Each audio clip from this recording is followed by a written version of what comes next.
Haikyuu ఇది నా favourite యానిమేస్లో ఒకటి. స్పోర్ట్స్ గురించి ఏమీ తెలియని నాకు వాలీబాల్ మీద చాలా ఇంట్రెస్ట్ తెచ్చింది.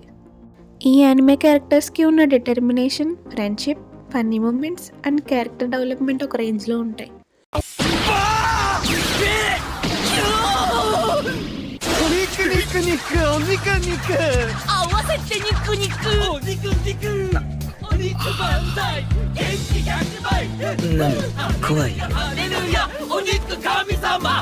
ఇంతకీ యానిమే స్టోరీ లైన్ ఏంటంటే, Hinata Shoyo Haikyuu main character little giant అనే వాలీబాల్ ప్లేయర్ గేమ్స్ చూసి తను కూడా బెస్ట్ వాలీబాల్ ప్లేయర్ అవ్వాలి అనుకుంటాడు. తను షార్ట్ అయినా సరే ఆ గోల్తోనే మిడిల్ స్కూల్ వాలీబాల్ టీంలో జాయిన్ అవుతాడు. కానీ కింగ్ ఆఫ్ ది కోర్ట్ అనబడే కగయామా టోబియో టీంతో ఓడిపోతాడు. మెయిన్ స్టోరీ హినాటా కరాసునో హై స్కూల్లో జాయిన్ అయ్యాక స్టార్ట్ అవుతుంది. హినాటా కరాసునో వాలీబాల్ టీంలో జాయిన్ అయ్యాక తన రైవల్ కగయామా కూడా ఆ టీంలో ఉన్నాడని తెలుస్తుంది.